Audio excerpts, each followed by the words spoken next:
Watch the Mysteries of Existence channel for divine enlightenment. To know more about yourself, the physical and subtle aspects of the universe, and the source of all that is.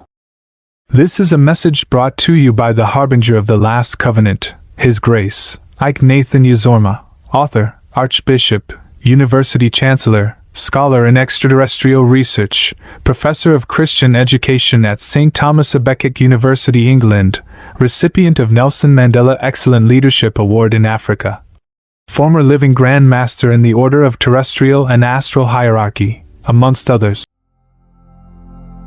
Dear listeners, this is the interlude session 26 in this Mysteries of Existence channel, titled, Life After Death Experiences, Part 13.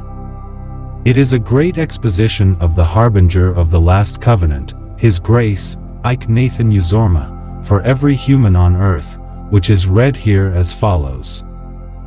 Now, someone may pass on or die, without participating in any form of wandering around in the realms beyond. As already mentioned in the previous session, some departed ones do wander around for some time, while some do not partake therein. The departed individuals who do not wander around in the wilderness of death, for instance, go to a different layer of reality. Such souls are consequently and immediately admitted into a region of diverse training camps. Now, this region lies in the first stage of the life after death environment. It is a region of resting in peace, if you prefer the phrase, which includes but not limited to acclimatization and further growth in the scale of existence. I have not yet come to the discussion of the first stage existence in the hereafter, but certain things connected with the first stage should be understood at this point. Acclimatization in the hereafter is a natural function of the afterlife experiences in the first stage. This enables the departed one to become fully acquainted with the life after death environment. Without this process of acclimatization, the departed one will be disoriented in the environments of the dead.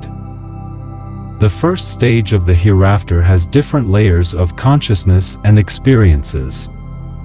A newly departed one won't immediately get used to the environment of the hereafter, without passing through the process of acclimatization, for a reasonable period of time. This is enacted at the first stage proper.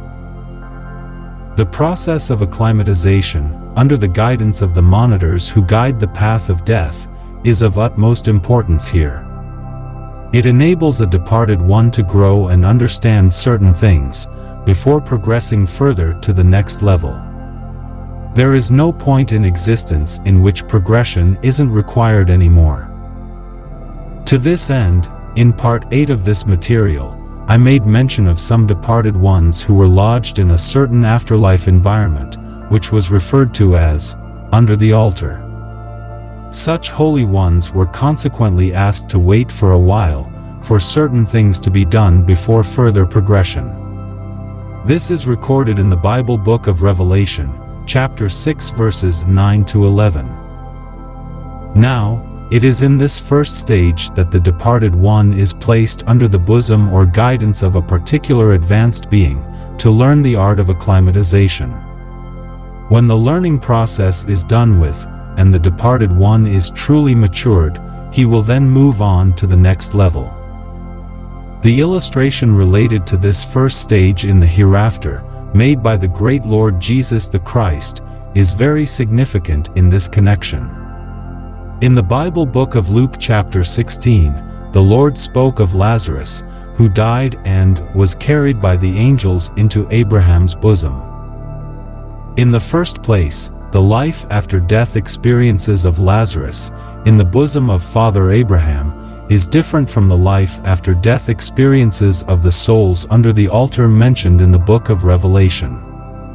But all of such experiences, at different levels of the life after death environments, have to do with acclimatization.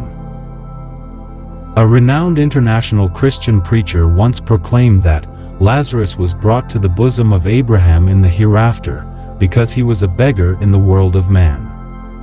And that, because Lazarus was a beggar, he was unable to support the work of God on earth, for greater inheritance in heaven. But being a believer, he was still taken to heaven and kept in a lesser position, namely, the bosom of Abraham. It was a renowned Pentecostal archbishop that made this scriptural interpretations, and it formed the belief systems of several believers. However, in the divine terms of reality, this is nothing but human intellectual religious speculation. Thus, this religious opinion is not in tandem with the true nature of reality. It is also divinely incorrect to assume that a physically poor person will have a lesser inheritance in the hereafter. In some instances, the opposite is the case. The life after death experiences are completely in a different framework of reality. Lazarus was not kept in the bosom of Father Abraham to remain there eternally, in the absolute terms of divine reality. The bosom of Abraham in this connection, in the afterlife environment, is a reference point to the stage of proper guidance towards necessary acclimatization in the realms beyond. To some extent, this reality has its archetype in the world of man. For instance, a newborn child on earth is a soul personality from a different layer of existence. The child, upon coming to the earth world, is placed under the guardianship of the parents, both for growth and acclimatization in this physical world. A child can also be placed under the guidance of any other suitable matured son or daughter of man, for the same purpose of acclimatization. A child that is born now and abandoned to take care of himself from inception, will certainly not survive in the world of man. Someday, however, the child will get to the stage of maturity and stand on his own. As above, so below. When you come to the earth world from another system of reality, you will be guided by those who have been on earth before you. A newborn child is helpless and incapable of taking care of himself, without the practical help of a matured person. Equally, when you depart from the earth world, you will be guided by those who are above you before your arrival. Even physically speaking, a matured person still needs acclimatization in some earthly environments. For instance, consider an illiterate elderly woman in a remote village, who has never been to any city all her life. Now, book a room in a 5-star hotel in New York, Lagos, Johannesburg, Dubai, or London for that illiterate elderly woman. Take her to the hotel, give her the room number, tell her to go in there and rest for a week. This elderly illiterate woman wouldn't know how to acclimatize with her new status, without the guidance of another person who knows. A strong belief system, within the consciousness of a departed one, is needed for quicker admission to the first stage of acclimatization in the life after death experiences. The process of this admission will be discussed when we come to the session on the experiences inherent in the first stage encounters and environments. Now, a strong belief in heaven or hell is important here. Sincere and strong faith in the great Lord Jesus the Christ is of utmost importance. A measure of faultless confidence in any of the departed religious heroes, the forefathers, departed good rulers or kings, amongst others, are helpful to the monitors, for your guidance along this line. It doesn't matter if at a stage of maturity in the hereafter, you grow beyond the camouflage of these realities and understand better. This further growth and understanding, however, won't at any point invalidate the validity of the principles of the camouflage realities, used in guiding you through growth. It is just like a child in the primary school, who later became a professor in life. But being a professor now, however, wouldn't make him to completely abolish the existence of primary schools for the upcoming children.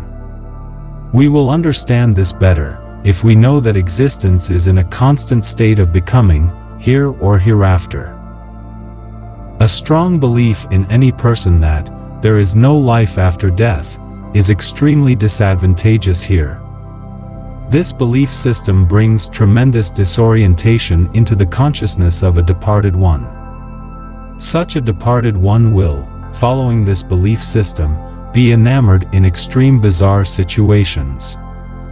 I will clarify these things in a different session, especially in the material dealing with the first stage of the hereafter. That will be all for now. A word is enough for the wise. Peace and blessings.